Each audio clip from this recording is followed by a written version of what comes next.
warahmatullahi wabarakatuh. Waalaikumsalam warahmatullahi wabarakatuh. Alhamdulillahirabbil alamin. Wassalatu wassalamu ala asrofil anbiya'i wal mursalin wa ala alihi wa ashabihi ajmain, amma ba'du. Pertama-tama marilah kita panjatkan puji syukur kehadirat Allah yang Maha Kuasa yang telah memberikan rahmat kepada kita sehingga pada hari ini kita dapat berkumpul dengan acara menyebarkan pemahaman dan penerapan pengalaman budaya positif yang nanti akan disampaikan oleh Bu Siti Nafingah SPDED selaku CGP Angkatan 11. Sholawat serta salam senantiasa kita curahkan kepada Nabi besar kita yaitu Muhammad Shallallahu Alaihi Wasallam yang selalu kita nantikan syafaatnya di yaumul akhir. Semoga kita semua mendapatkan syafaatnya. Amin amin ya robbal alamin. Terhormat Bapak Kepala Sekolah SD Negeri 2 Kaliacir, yaitu Bapak Fajar Setiadi SPD SD. Kemudian yang saya hormati Ibu Siti Nafingah SPD SD selaku CGP Angkatan 11. Yang saya hormati pula seluruh Dewan Guru SD Negeri 2 Kaliacir yang tidak saya sebutkan satu persatu. Alhamdulillah pada hari ini acara kita buka dengan bacaan basmalah bersama. Saya ikuti. Bismillahirrahmanirrahim.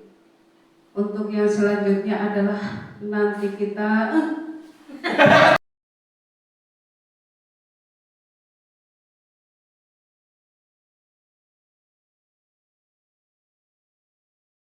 Untuk yang selanjutnya adalah sambutan dari Bapak Kepala Sekolah SD Negeri 2 Kaliacir, yaitu Bapak Fajar Setiadi SPD. Pada Bapak Fajar Setiadi SPD SD, disilakan.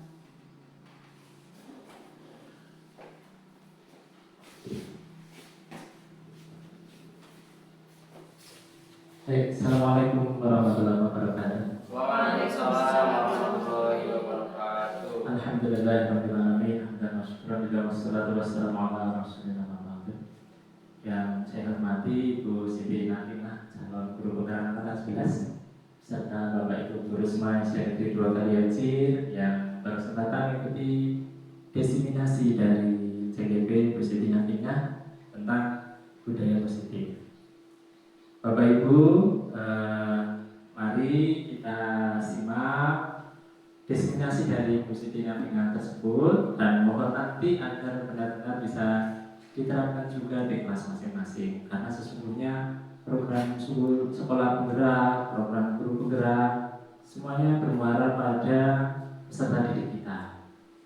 Tadi di berbagai kegiatan sudah disampaikan bahwa kekinian kita semua harus berpihak pada peserta didik. Semua program kegiatan-kegiatan yang kita lakukan, salah satunya program berikut ini yang berupa penerapan di guru penggerak, salah satu materi budaya positif yang akan didesimasikan dengan Bapak Ibu semua. Nanti harapannya adalah membentuk budaya positif lingkungan sekolah yang menyenangkan.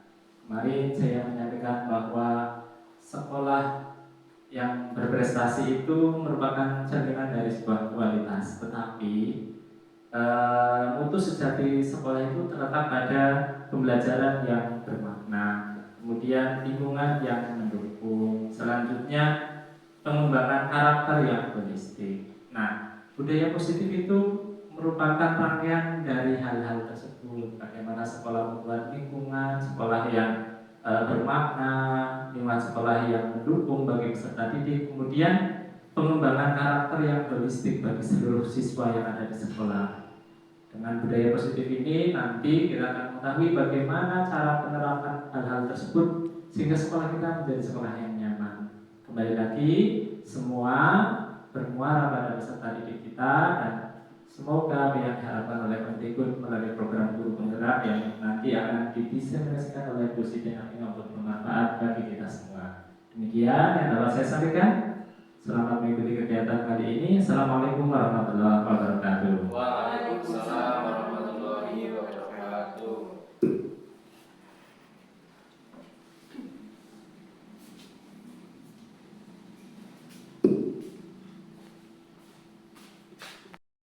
Memasuki acara inti, yaitu penyampaian materi yang akan disampaikan oleh Bu Siti Nabila SPDSD. Kepada Bu Siti Nabila SPDSD, disilahkan.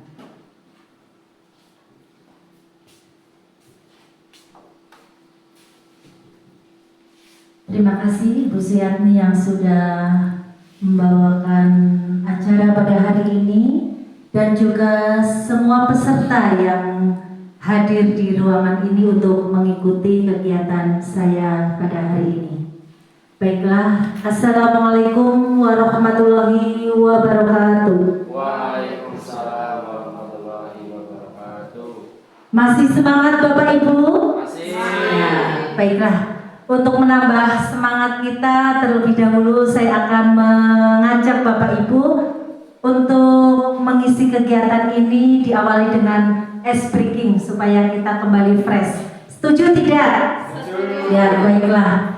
Ice breakingnya nanti mudah saja. Kita akan merangkai sebuah kalimat yang nantinya datang dari hati Bapak Ibu sekalian sesuai dengan kondisi suasana hati Bapak Ibu. Kira-kira Bapak Ibu berkenan apa tidak?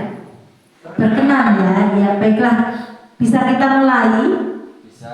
Ya, nanti bisa menggambarkan suasana hati baik sedih, senang atau apapun itu nanti yang pada akhirnya bisa dirangkai dalam sebuah kalimat yang nantinya akan menjadi sebuah kalimat yang indah. Nah, bisa dimulai dari Pak Koko, silahkan Pak Koko. Bagaimana suasana hati Pak Koko pada hari ini? Hari ini saya sangat merasa panas. Ya, Pak Koko tadi menyampaikan hari ini saya merasa Panas. panas. Saya merasa panas apa Pak? Hatinya atau bagaimana? Suasananya? Suasana. Oh iya, suasananya ya. Karena cerah sekali hari ini ya. Baik, untuk selanjutnya Ibu Suyatni menyambung kalimat dari Pak Koko yang hari ini saya merasa panas. Cuaca di sekolah sekarang cerah dan panas. Ya, cuaca di sekolah hari ini cerah dan panas. Ya, silakan Pak Fajar untuk menyambung kalimat dari Bu Yatni. Semoga cerah ini membawa secercah harapan bagi anak-anak yang bahagia juga. Ya, panjang sekali ya Pak ya. Mohon diulang Bapak, silakan. Untuk melanjutkan kalimat tadi dari Pak Fajar Setiadi. Tapi saya juga merasa sedih. Kenapa Bu Hesti? Oh, Bu Hesti hari ini suasana hatinya sedang sedih ya, tapi sekarang hari ini saya sedang sedih. Coba silakan disambung Bu Meli ya, silakan.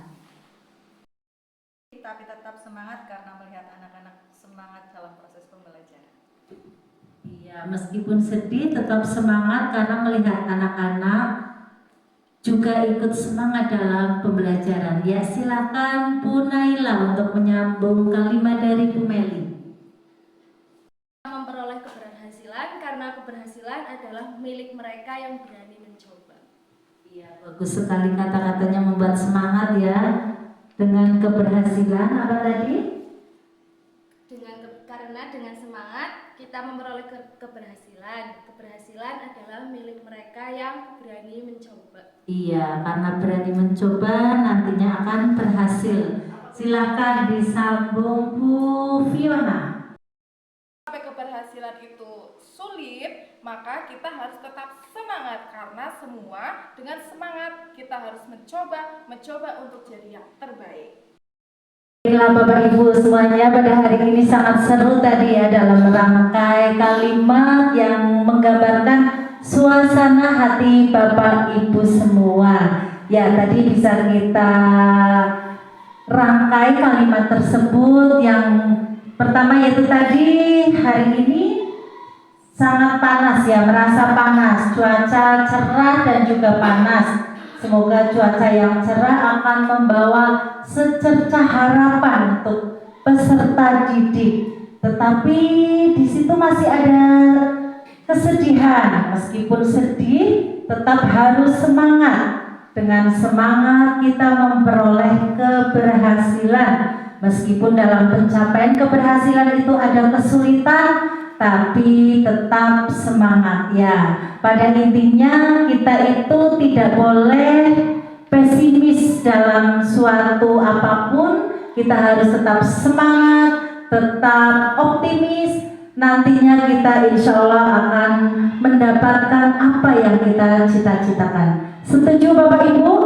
Setuju. Baiklah, tetap semangat ya. Oke.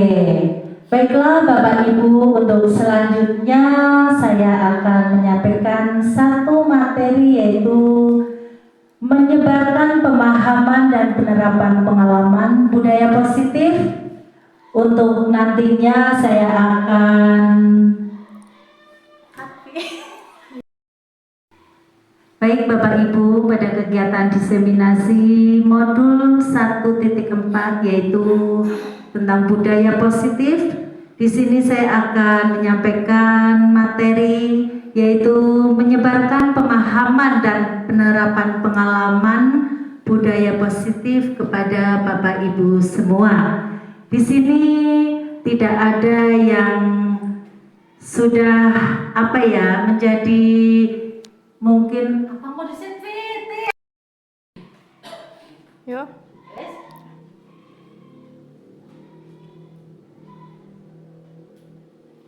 Bapak Ibu semuanya, di sini kita akan belajar bersama, nanti berbagi pengalaman Bapak Ibu semua yang sudah diterapkan, pastinya diterapkan di kelas Bapak Ibu semuanya. Nah, mari kita akan menyaksikan seperti apa di dalamnya budaya positif tersebut.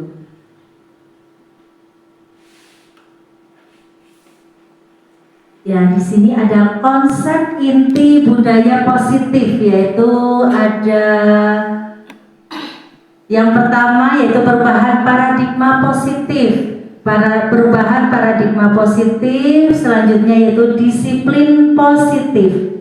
Nilai-nilai kebajikan, kebutuhan dasar manusia, motivasi perilaku manusia, posisi kontrol guru, keyakinan kelas, dan yang terakhir yaitu segitiga restitusi. Bapak Ibu semuanya, untuk selanjutnya yaitu tentang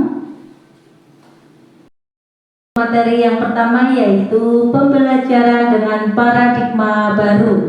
Pembelajaran dengan paradigma baru merupakan pembelajaran yang dirancang berdasarkan prinsip pembelajaran berdiferensiasi sehingga murid belajar sesuai kebutuhannya berdasarkan tahap perkembangan sesuai teori psikologi modern untuk mewujudkan profil pelajar Pancasila, yaitu yang sudah tertera di sini ya Bapak Ibu, yaitu ada dimensi profil pelajar Pancasila. Yang pertama yaitu beriman bertakwa kepada Tuhan Yang Maha Esa dan berakhlak mulia, mandiri, bernalar kritis, kreatif, bergotong royong, dan berkebinekaan global. Nah, pastinya Bapak Ibu semuanya sudah terbiasa, bahkan sudah sangat hafal ya. Ada sebuah lagu yang untuk kita bisa mengingatkan dimensi profil pelajar Pancasila. Bagaimana kalau kita nyanyikan bersama-sama Bapak Ibu? Setuju ya? Silakan yuk bersama ya. 1, 2, 3. Belajar Pancasila, beriman dan bertakwa pada Tuhan Yang Esa dan berakhlak mulia, berkebinekaan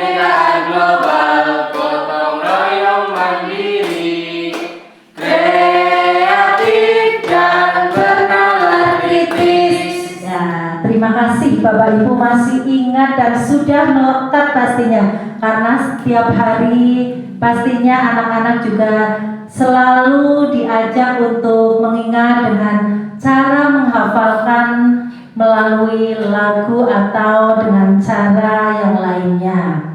Baik Bapak Ibu, untuk materi selanjutnya yaitu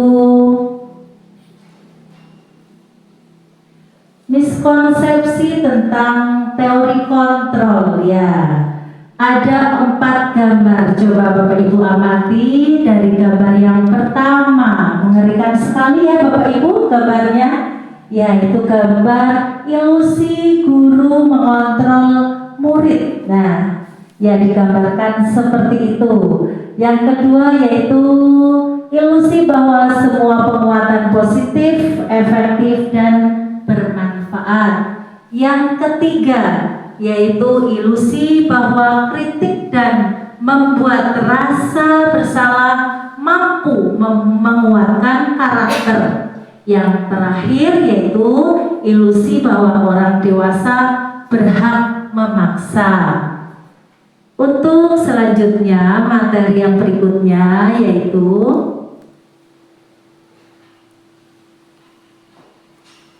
merubah paradigma stimulus respon ke pendekatan teori kontrol. Stimulus respon tentang dunia dan teori kontrol tentang dunia. Stimulus respon tentang dunia yang berisikan tentang realitas atau kebutuhan kita sama. Semua orang melihat di hal yang sama. Kita mencoba mengubah orang agar berpandangan sama dengan kita. Perilaku buruk dilihat sebagai suatu kesalahan. Orang lain bisa mengontrol saya bisa mengontrol orang lain. Sedangkan teori kontrol tentang dunia bisa kita lihat Bapak Ibu. Yang pertama, realitas kebutuhan kita berbeda. Setiap orang memiliki gambaran berbeda. Kita berusaha memahami pandangan orang lain tentang dunia. Semua perilaku memiliki tujuan. Hanya Anda yang bisa mengontrol diri Anda. Anda tidak mengontrol orang. Bapak Ibu, untuk materi selanjutnya yaitu merubah paradigma stimulus respon ke pendekatan teori kontrol. Di sini ada 2 yaitu stimulus respon tentang dunia dan teori kontrol tentang dunia. Untuk stimulus respon tentang dunia, yang pertama realitas kebutuhan kita sama. Pada teori kontrol tentang dunia, realitas kebutuhan kita berbeda. Selanjutnya, semua orang melihat hal yang sama. Setiap orang memiliki gambaran yang berbeda. Pada stimulus respon tentang dunia, kita mencoba mengubah orang agar berpandangan sama dengan kita. Pada teori kontrol tentang dunia, kita berusaha memahami pandangan orang lain tentang dunia. Selanjutnya yaitu perilaku buruk dilihat sebagai suatu kesalahan pada stimulus respon tentang dunia. Untuk teori kontrol tentang dunia yaitu semua perilaku memiliki tujuan. Orang lain bisa mengontrol saya pada stimulus respon tentang dunia. Pada teorinya yaitu teori kontrol tentang dunia, hanya Anda yang bisa mengontrol diri Anda. Saya bisa mengontrol orang lain. Anda tidak bisa mengontrol orang lain. Pemaksaan ada pada saat bujukan gagal, kolaborasi dan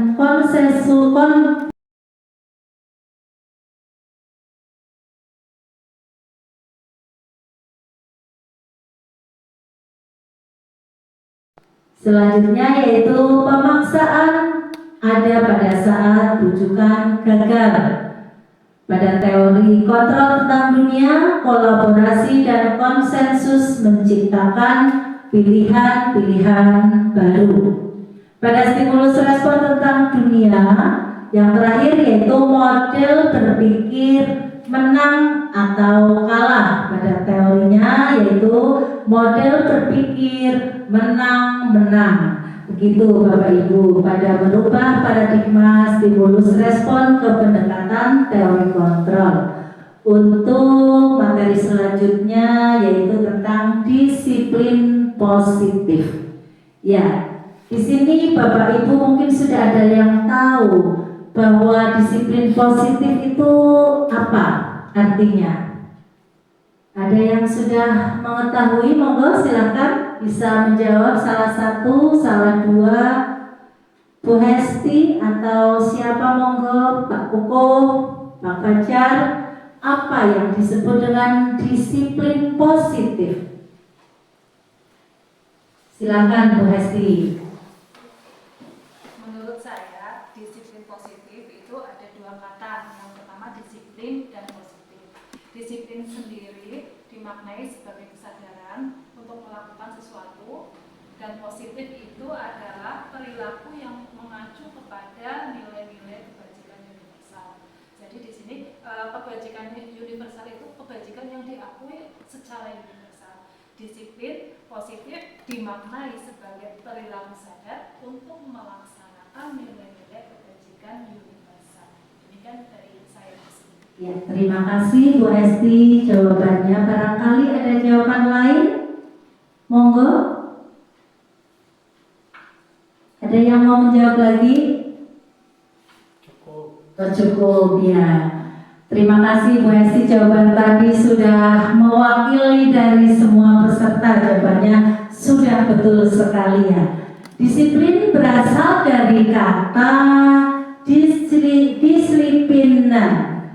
Maaf, saya tidak bisa bahasa Inggris ya, jadi nggak bisa membaca apa itu. Barangkali ada ya. Menurut Pak Koko apa itu? Dibaca apa Pak Koko? Ya, disiplin. Ya, disiplin yang artinya belajar ya. Disiplin mengacu pada disiplin diri yang memiliki tanggung jawab terhadap apa yang dilakukannya berdasarkan nilai-nilai yang diyakini. Disiplin positif merupakan salah satu cara penerapan disiplin yang bertujuan untuk menumbuhkan kesadaran serta memberdayakan murid tanpa hukuman dan penghargaan. Sebagai pendidik, tujuan kita adalah menciptakan murid yang memiliki disiplin diri sehingga mereka berperilaku mengacu kepada nilai-nilai kebajikan universal dan memiliki motivasi intrinsik dalam perubahan perilaku ke arah yang lebih baik. Ya, seperti itu ya Bapak Ibu. Untuk selanjutnya yaitu tentang nilai-nilai kebajikan. Nilai-nilai yang disepakati bersama lepas dari suku, bangsa, agama, bahasa maupun latar belakangnya. Di sini dicontohkan nilai kebajikan institusi. Beriman dan bertakwa kepada Tuhan Yang Maha Esa dan berakhlak mulia, berkebinekaan global, gotong royong, mandiri, kreatif, dan bernalar kritis, yaitu muara dari dimensi dari profil belajar Pancasila. Berikutnya yaitu empati, suara hati, kontrol diri, rasa hormat, kebaikan, toleransi, keadilan.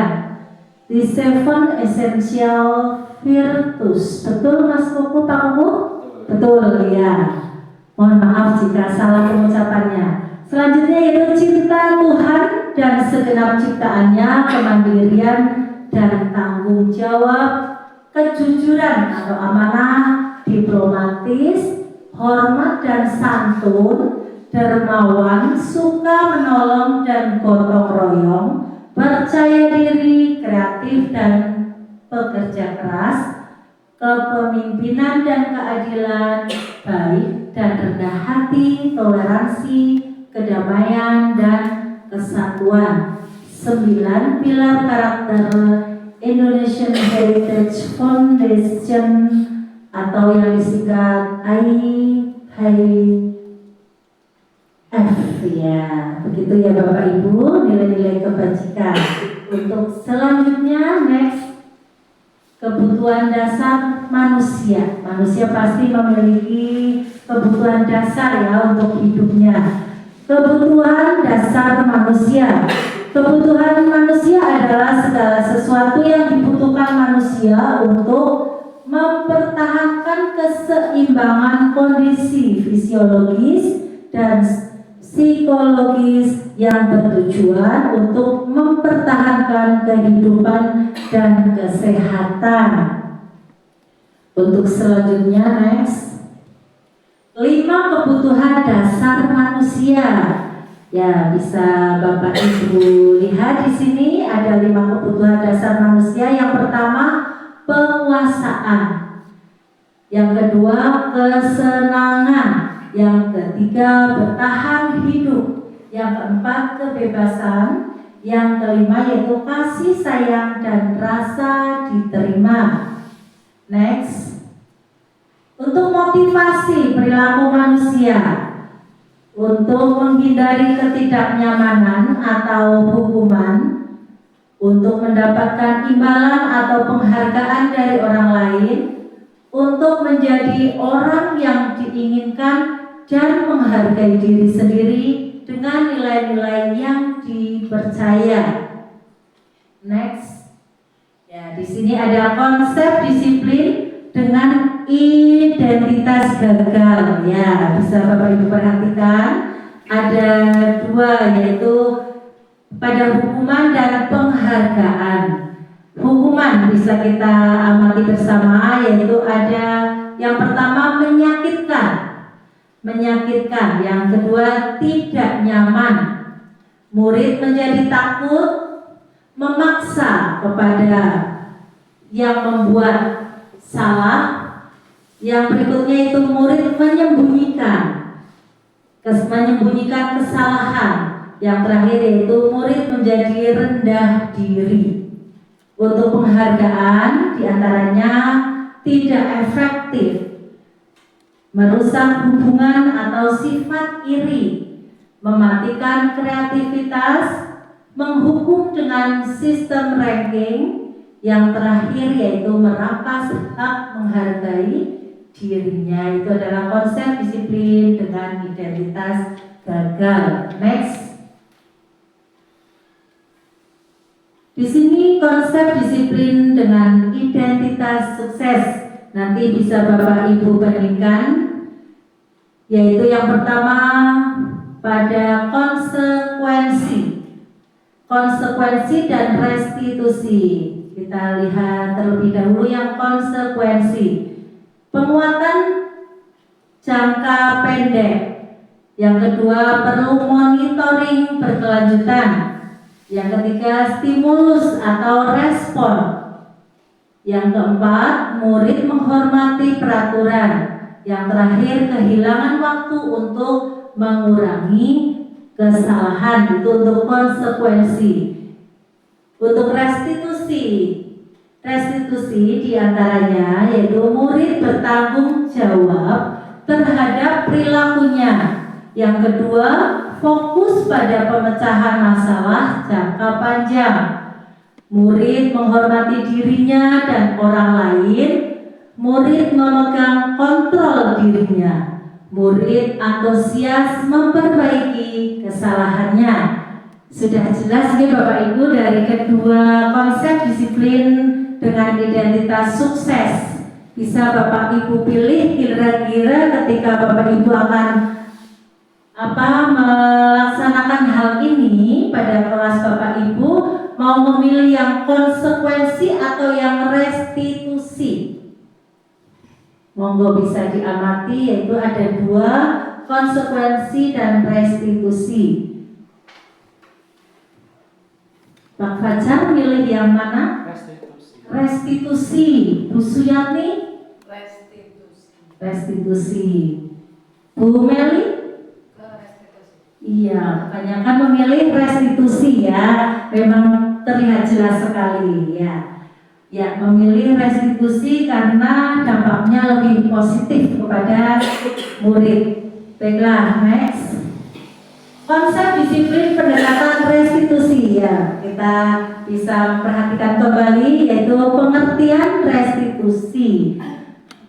Proses menciptakan kondisi bagi murid untuk memperbaiki kesalahan mereka sehingga mereka bisa kembali pada kelompok mereka dengan karakter lebih kuat. Itu dari Gosen tahun 2004. Ciri-cirinya di sini bisa terlihat dengan jelas. Ciri-ciri restitusi bukan untuk menebus kesalahan, namun belajar dari kesalahan. Yang kedua, memperbaiki hubungan. Tawaran bukan paksaan. Yang selanjutnya yaitu melihat diri sendiri, mencari kebutuhan dasar yang mendasari tindakan, fokus pada karakter bukan tindakan. Berikutnya, fokus pada solusi. Yang terakhir yaitu mengembalikan murid yang salah pada kelompoknya. Jadi nanti dampaknya itu lebih positif. Untuk selanjutnya, next. Perbedaan hukuman. Ya, kayak kita amati ya. Perbedaan hukuman, konsekuensi dan restitusi. Nanti bisa dilihat dengan jelas. Contoh kasus ya, di sini ada satu contoh kasus. Murid sering tidak mengerjakan tugas. Pastinya Bapak Ibu sering menemukan ya di kelas Bapak Ibu semua ada salah satu murid yang bahkan tidak pernah sama sekali mengerjakan tugas. Ya, di sini juga dicontohkan kasusnya seperti ini. Murid sering tidak mengerjakan tugas. Pada hukuman, guru menghukum murid berdiri di depan kelas selama 15 menit. Guru marah dan murid menjadi takut. Itu untuk hukuman. Nah, untuk konsekuensi, ketika guru melakukan konsekuensi pada murid yang melakukan hal ini, guru memberikan konsekuensi untuk mengerjakan tugasnya pada saat istirahat. Ketika temannya sudah keluar yang tidak mengerjakan tugas itu, disuruh mengerjakan tugasnya pada saat waktu istirahat. Selanjutnya, guru tegas dan murid mematuhi peraturan. Untuk yang restitusi, guru menanyakan keyakinan kelas dirinya dan membantu menemukan solusi. Guru terbuka dan murid menghormati dirinya dan orang lain. Nah, terlihat sekali perbedaannya ya. Tadi seperti Bapak Ibu sudah memilih untuk restitusi yang nantinya akan berdampak positif pada murid. Next. 5 posisi kontrol restitusi ya. Pada 5 posisi kontrol restitusi yaitu yang pertama penghukum, yang kedua pembuat rasa bersalah, yang ketiga posisi menjadi teman, yang keempat sebagai pemantau, yang kelima yaitu yang terakhir sebagai manajer. Next. Contoh penerapan 5 posisi kontrol kasusnya pada kasus murid tidak memakai topi saat upacara, yaitu yang pertama penghukum. Di sini pada penghukum, patuhi aturan sekolah, lalu berdiri di depan barisan. Itu untuk penghukum. Yang kedua, untuk membuat rasa bersalah. Berapa kali Pak Guru harus memberitahu kamu, Pak Guru kecewa dengan kamu. Itu sebagai posisi sebagai pembuat rasa bersalah. Yang ketiga yaitu sebagai teman, posisi yang ketiga yaitu sebagai teman. Ayolah buat Pak Guru bangga. Kali ini kamu tidak salah apa-apa. Itu sebagai teman. Yang keempat yaitu sebagai pemantau. Pada posisi ini kamu sudah melanggar apa peraturan dan konsekuensinya, itu sebagai pemantau. Yang terakhir sebagai manajer. Ya, ini bisa Bapak Ibu amati. Apakah kamu tahu kesalahanmu? Apakah kamu punya solusi untuk memperbaiki kesalahan ini? Nah, bisa kita amati, kita lihat bersama, sudah jelas sekali. Sekarang saya mau bertanya, jika Bapak Ibu dalam hal ini mau memilih posisi yang mana? Yang 1, 2, 3, 4 atau 5? Coba monggo. Memilih yang mana Bapak Ibu? Bu Hesti silakan. Saya memilih di posisi manajer. Manajer, alasannya apa Bu Hesti? Karena kalau di posisi manajer kita akan membuat murid itu tidak merasa bersalah, tapi dia akan menemukan solusi dari permasalahannya sendiri. Terus dia akan kembali ke kelompoknya dengan karakter yang lebih kuat. Namun demikian, posisi saya saat ini baru pada pembuat rasa bersalah. Yang kedua ya, yang kedua. Ada lagi jawabannya barangkali dari masih cukup? Oh ya, yang lain monggo. Bu Meli barangkali pernah menemukan di kelasnya apa yang Bu Meli lakukan dari 5 posisi kontrol ini. Bu Meli melakukan pada posisi mana? Kalau saya cenderung ke memilih ke pemantau ya. Kamu sudah melanggar peraturan dan konsekuensinya. Sambil mengingatkan aturan yang sudah kita sepakati atau kesepakatan kelas itu, nah, membuat dan ada konsekuensinya. Jadi anak nanti jadinya jadi tidak mengulangi lagi. Oh ya baiklah. Ya ada lagi barangkali, monggo Pak Fajar. Kalau Pak Fajar mungkin jelas yang kelima, oke? Ya, saya di posisi manajer. Jadi nanti ketika anak mengalami kekeliruan atau kesalahan, saya pernah mempraktekkan di kelas 3 pada waktu itu. Baru tak suruh duduk di samping saya. Menurut kamu sudah melakukan kesalahan apa? Terus menurut kamu apa yang bisa kamu lakukan untuk memperbaiki itu? Nah, solusinya seperti apa sih dulu? Seperti itu sudah saya praktekkan, tapi ternyata sulit memang. Ya harus menjadi sebuah kebiasaan, habit kita mendekati personal dengan anak. Sebagai kita sebagai seorang manajer menerapkan disiplin positif ke anak tidak bisa satu kali, harus terus menerus didampingi ketika melakukan sebuah kesalahan ataupun apapun bentuknya yang mereka lakukan. Kodrat anak ya seperti itu ya, yang dapat kita lakukan adalah mendampingi agar disiplin positif terbentuk pada anak gitu. Terima kasih Pak Fajar, jawabannya sangat lengkap dan sudah mewakili teman-teman ini ya, sudah lengkap. Ada pembuat rasa bersalah, ada tadi pemantau, yang terakhir tadi sebagai manajer. Betul sekali ya. Sebagai manajer itu nantinya yaitu menanyakan dulu kesalahannya apa, terus memberikan solusi untuk memperbaiki kesalahan yang sudah dilakukan, dan nantinya pembuat salah tersebut, yang membuat salah tersebut akan kembali pada kelompoknya. Betul sekali, memang butuh proses, tidak 1 atau 2 kali, bahkan memang kita sebagai pendidik atau sebagai guru pastinya memang tidak akan pernah bosan untuk selalu memperbaiki kesalahan-kesalahan peserta didik kita. Next. Keyakinan kelas, pastinya Bapak Ibu semua sudah di awal tahun pastinya sudah mengajak anak-anak untuk membuat keyakinan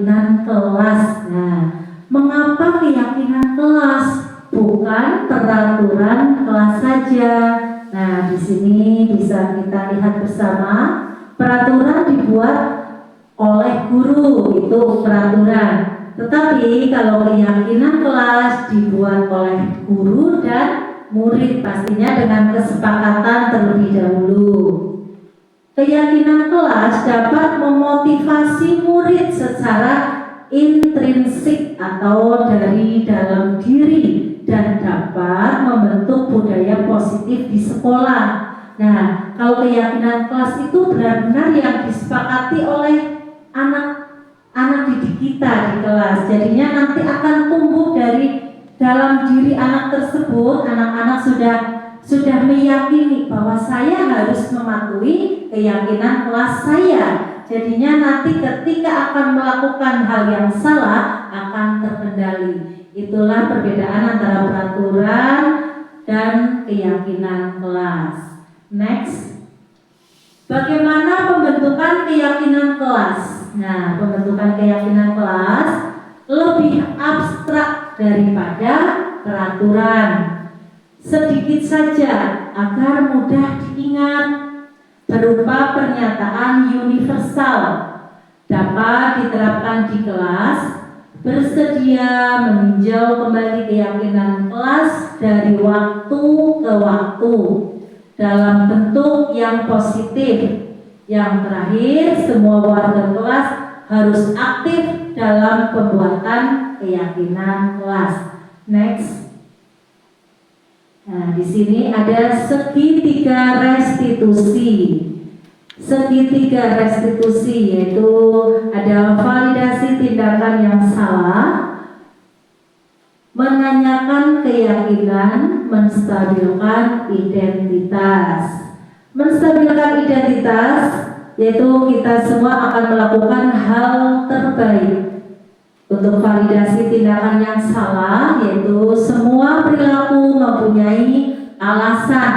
Pastinya ketika membuat salah itu mempunyai alasan kenapa membuat kesalahan tersebut. Untuk menanyakan keyakinan yaitu kita semua memiliki motivasi internal. Next.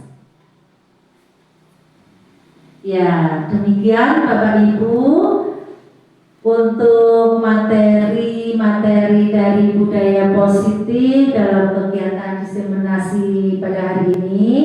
Mudah-mudahan bisa membawa manfaat bagi kita semua, karena di sini kita semua itu belajar bersama, saling mensupport, saling berkolaborasi, berbagi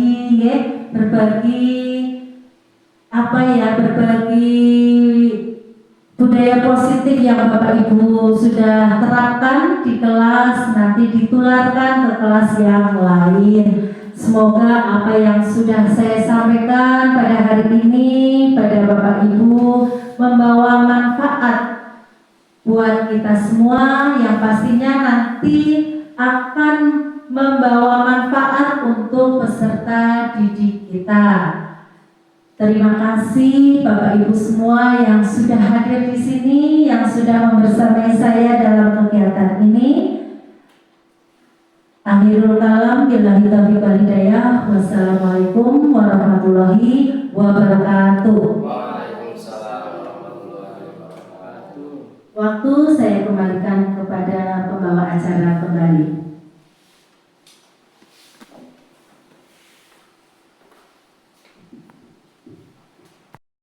Demikianlah materi yang sudah disampaikan oleh Bu Siti Nafinga SPDSD selaku CGP Angkatan 11. Alhamdulillah acara sudah berjalan dengan lancar dan dapat memberikan manfaat yang banyak sekali kepada kita, memberikan motivasi dan memberikan banyak manfaat positif, terutama untuk pembelajaran kita di kelas masing-masing.